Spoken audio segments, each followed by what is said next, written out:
The river looked calm, but beneath its surface, something was waiting. A girl returned to the place of her childhood, only to find that the river had never forgotten her name. A whisper rose from the water, calling softly, "Ari." Was it a memory, or a warning from the depths? Tonight, will you dare to listen to the river that remembers everything? The river was calm that morning. A thin mist floated above the surface. The smell of wet earth after last night's rain lingered in the air. Birdsong echoed faintly from across the forest. Ari walked barefoot along the muddy path by the river. The soil was cool and damp beneath her feet. She had loved coming here since she was a child. But this morning, something felt different. The current seemed unnaturally still. No ripples, no sound of flowing water. She stopped, staring into the clear river.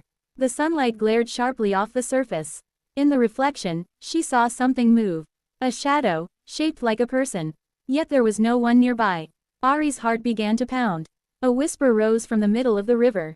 Soft, familiar, like a voice from her past. She stepped closer to the edge. A strange metallic scent reached her nose.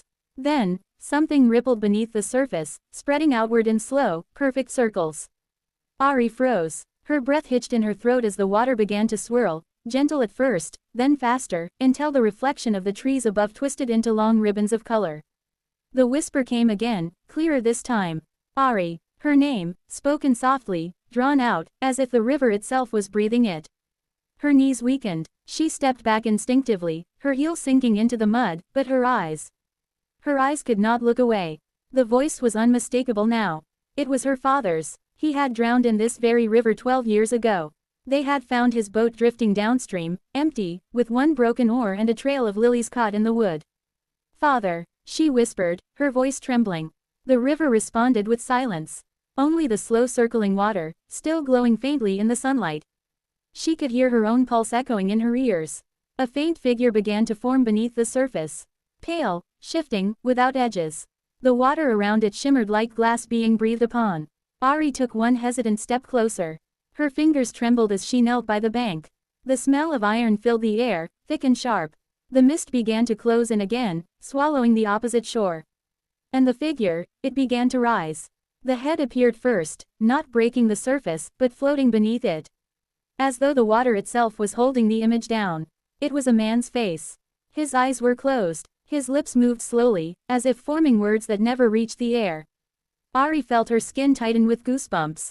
Her heart pounded so hard she thought it might burst. She wanted to run, yet her body would not obey. The river's song, if it could be called that, was growing louder, a deep, humming rhythm like a chant from the earth itself. Then the eyes opened. They were not her father's. They were completely black, deep and endless, like the bottom of the river. Ari gasped and stumbled backward, mud splashing up her legs. The shadow rose higher, taking shape now. A body, tall and soaked, with hair drifting like weeds underwater. But the water was not disturbed. The surface stayed smooth, impossibly still, as though the figure existed between worlds. The whisper returned, but now there were many voices, overlapping. Men, women, children, calling her name, murmuring secrets she could not understand. Their tones shifted between sadness and rage, comfort and warning. She clutched her ears. "Stop," she cried, her voice cracking. But the whispers grew louder, circling her mind.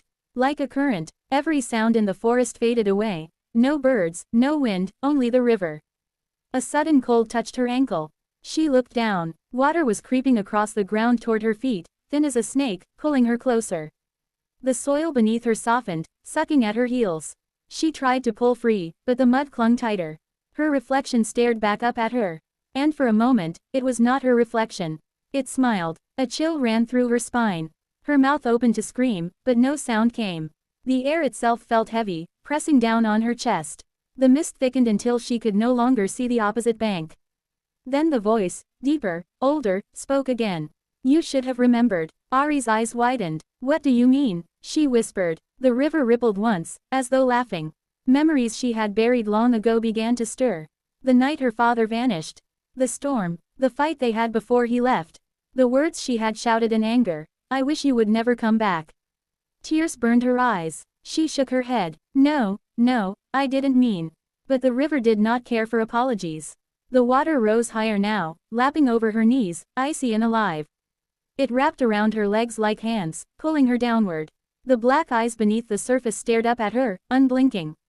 She screamed and reached for the roots of a nearby tree. Her fingers dug into the bark, nails splitting, but the pull was relentless. The earth itself seemed to sigh, as if it had waited for this moment. The voices returned, chanting something ancient, something that vibrated inside her skull. Her father's face appeared once more. Not in the water, but beside her, faint as smoke. He looked at her with sorrow, not anger. "Remember me," he said softly. "Not the way I died, but the way I lived." And then the river erupted. A roar burst from beneath the surface, a surge of water that swallowed the bank. Ari was thrown backward into the current, the cold slicing through her like glass. She tried to scream, but her mouth filled with water. The world turned upside down.